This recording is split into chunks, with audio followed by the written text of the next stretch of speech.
നമസ്കാരം. ഇന്നലെ CPM-നെ ഏറിൽ നിർത്തിയത് ഒരു സുധാകരനാണ് എങ്കിൽ ഇന്ന് കോൺഗ്രസിനെ ഏറിൽ നിർത്തിയിരിക്കുന്നത് മറ്റൊരു സുധാകരനാണ്. ഇന്നലെ സുധാകരൻ സ്വതന്ത്ര സ്ഥാനാർത്ഥിയായി അമ്പലപ്പുഴയിൽ മത്സരിക്കുമെന്ന പ്രഖ്യാപനം നടത്തിയപ്പോൾ ഞെട്ടിയത് CPM ആണ്. ഇന്ന് കണ്ണൂരിലെ സിംഹമെന്ന് കോൺഗ്രസ്സുകാർ വിളിക്കുന്ന മുൻ KPCC അധ്യക്ഷനും മുൻ മന്ത്രിയുമൊക്കെയായ സുധാകരൻ ആകെ ഇടഞ്ഞു നിൽക്കുകയാണ് എന്നാണ് ഇന്ന് പുറത്തു വരുന്ന റിപ്പോർട്ടുകൾ സൂചിപ്പിക്കുന്നത്. സുധാകരൻ ഡൽഹിയിൽ പാർലമെൻറ്റ് സമ്മേളനത്തിൽ പങ്കെടുക്കാതെ അദ്ദേഹം നാട്ടിലേക്ക് മടങ്ങിയിരിക്കുന്നു എന്നാണ് ഏറ്റവും ഒടുവിലായി ലഭിച്ച വാർത്ത. കണ്ണൂർ നിയമസഭാ സീറ്റിൽ നിന്ന് തനിക്ക് മത്സരിക്കണമെന്ന് സുധാകരൻ നേരത്തെ പലതവണ ആവശ്യപ്പെട്ടിരുന്നു എന്നാണ് പറയപ്പെടുന്നത്. എന്നാൽ സുധാകരന് സീറ്റ് നൽകുകയാണെങ്കിൽ വീണ്ടും 3-4 MP-മാർ നിയമസഭയിലേക്ക് മത്സരിക്കണം എന്ന് പറഞ്ഞു നിൽക്കുന്നുണ്ട്. അവർക്കെല്ലാം സീറ്റ് നൽകേണ്ടി വരുമെന്നും അതൊരു തെറ്റായ കീഴ്വഴക്കമാകും എന്നും KPCC അധ്യക്ഷൻ ഉൾപ്പെടെയുള്ളവർ നേരത്തെ സുധാകരനോട് വ്യക്തമാക്കിയിരുന്നതാണ്. മാത്രമല്ല, കഴിഞ്ഞ ആഴ്ച സുധാകരൻ പരസ്യമായി താൻ തന്നെയായിരിക്കും കണ്ണൂരിലെ UDF സ്ഥാനാർത്ഥി എന്നും താൻ മത്സരിക്കുകയാണെങ്കിൽ 110% താൻ വിജയിക്കുമെന്നുള്ള പ്രഖ്യാപനം നടത്തിയിരുന്നു. ഇതിന് തൊട്ടു പിന്നാലെ സുധാകരൻ്റെ പഴയ ശിഷ്യൻ കൂടിയായ KPCC അധ്യക്ഷൻ സണ്ണി ജോസഫ് തന്നെ പറഞ്ഞത് ആരും സ്വയം സ്ഥാനാർത്ഥിയെ പ്രഖ്യാപിക്കരുത്, അത് പാർട്ടി തീരുമാനിക്കുമെന്നാണ്. ഏതായാലും സുധാകരനെ അനുനയിപ്പിക്കാനുള്ള ശ്രമങ്ങൾ പാർട്ടിയിലെ ഉന്നത നേതാക്കൾ ഇടപെട്ട് നടത്തിയിട്ട് പോലും സുധാകരൻ ഇനിയും വഴങ്ങിയിട്ടില്ല എന്നാണ് പറയപ്പെടുന്നത്. കാരണം സുധാകരനെ സംബന്ധിച്ചിടത്തോളം സംസ്ഥാന രാഷ്ട്രീയത്തിൽ കൂടുതൽ സജീവമാകാനാണ് അദ്ദേഹത്തിന് താല്പര്യമെന്നാണ് നേരത്തെയും റിപ്പോർട്ടുകളുണ്ടായിരുന്നു. ഇതിപ്പോൾ അദ്ദേഹം വീണ്ടും പാർലമെൻറ്റ് അംഗമായി തിരഞ്ഞെടുക്കപ്പെട്ടിരിക്കുകയാണ്.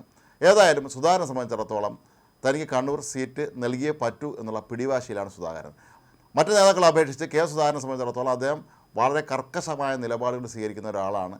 ഒരു തരത്തിലും വിട്ടുവീഴ്ചയ്ക്ക് തയ്യാറാകാത്ത വളരെ കരുത്തനായ ഒരാളാണ് സുധാകരൻ. സുധാകരനെ പിണങ്ങിക്കഴിഞ്ഞാൽ കണ്ണൂർ ജില്ലയിൽ മാത്രമല്ല മലബാർ മേഖലയിലൊക്കെ തന്നെ വലിയ തോതിലുള്ള ഡാമേജ് ഉണ്ടാകുമെന്ന് കോൺഗ്രസ് നേതാക്കൾക്ക് അറിയുകയും ചെയ്യാം. പക്ഷേ സുധാകരനെ എങ്ങനെ മെരുക്കും എന്നുള്ളതാണ് ഇവിടെ ഉയരുന്ന ചോദ്യം. സുധാകരന് സീറ്റ് കൊടുത്തില്ലെങ്കിൽ എന്തായിരിക്കും സംഭവിക്കുക എന്നുള്ളതിനെക്കുറിച്ച് ഒരുപക്ഷെ അദ്ദേഹം നാട്ടിലെത്തിയതിന് ശേഷം പ്രതികരിക്കാൻ തന്നെയാണ് സാധ്യത.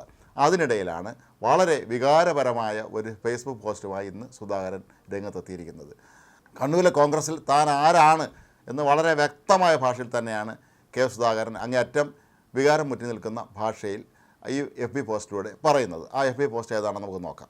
കണ്ണൂർ എന്നത് എൻ്റെ ഹൃദയരക്തമാണ്. കണ്ണൂരിലെ കോൺഗ്രസ് എന്നും എൻ്റെ മേൽവിലാസവുമാണ്. കല്ലിൽ നിന്നും കത്തിയിൽ നിന്നും അരിവാളിൽ നിന്നും ബോംബിൽ നിന്നും തള്ളക്കോഴി കുഞ്ഞുങ്ങളെ ചിറകനടിയിൽ സംരക്ഷിക്കുന്നത് പോലെ ഞാൻ മുന്നിൽ നിന്ന് പൊരുതി സംരക്ഷിച്ച എൻ്റെ സഹോദരന്മാരെ കമ്മ്യൂണിസ്റ്റ് കാവാലികർ ഉപദ്രവിക്കുന്നത് കണ്ടു നിൽക്കാൻ എനിക്ക് ഒരിക്കലും സാധിക്കില്ല. ഞാൻ ഉണരുമ്പോൾ എൻ്റെ കണ്ണിൽ തെളിയുന്നത് ജീവനും രക്തവും നൽകി നമ്മൾ ഒരുമിച്ച് കെട്ടിപ്പടുത്ത നമ്മുടെ പാർട്ടിയുടെ സ്വപ്നങ്ങളാണ്. ഞാൻ കണ്ണടയ്ക്കുമ്പോൾ ഉൾക്കണ്ണിൽ തെളിഞ്ഞു വരുന്നത് കമ്മ്യൂണിസ്റ്റുകാർ നരനായിട്ട് നടത്തി കൊലപ്പെടുത്തിയ എൻ്റെ സഹപ്രവർത്തകരുടെ ചേതനയേറ്റ മുഖവുമാണ്. കണ്ണൂർ ഹൃദയരക്തം ഇറ്റുവീണ നമ്മുടെ മണ്ണാണ്. പൊരുതി വിജയിച്ച കോൺഗ്രസ്സുകാരുടെ ത്യാഗഭൂമിയാണ്. ആ മണ്ണിന് വേണ്ടി കോൺഗ്രസിൻ്റെ ത്രിവർണ്ണ പതാക നെഞ്ചിലേറ്റി സുധാകരൻ എന്നും മുന്നിൽ തന്നെ ഉണ്ടാകും. എൻ്റെ ചോരയും വിയർപ്പും വീണ മണ്ണിൽ, എൻ്റെ സഹപ്രവർത്തകരുടെ ചോര വീണ മണ്ണിൽ, ഉറ്റവരെ നഷ്ടപ്പെട്ട പ്രിയപ്പെട്ടവരുടെ ചങ്ക വിളർന്ന വിലാപങ്ങൾ ഉയർന്ന മണ്ണിൽ സുധാകരൻ തലയുയർത്തി തന്നെ നിൽക്കും. എൻ്റെ പ്രസ്ഥാനത്തെ സംരക്ഷിക്കാനുള്ള പ്രവർത്തനത്തിനിടയിൽ എൻ്റെ വീടിനെയും വീട്ടുകാരെയും കുറിച്ച് ഞാൻ ഈ നിമിഷം വരെ ചിന്തിച്ചിട്ടില്ല. എൻ്റെ കൈപിടിച്ച് വളർന്നവരും പ്രവർത്തിച്ചവരുമാണ് ഇന്ന് കണ്ണൂരിലുള്ള ഓരോ നേതാക്കൾ. ഞാൻ അറിയാത്ത കണ്ണൂരില്ല, എന്നെ അറിയാത്ത കണ്ണൂരുമില്ല.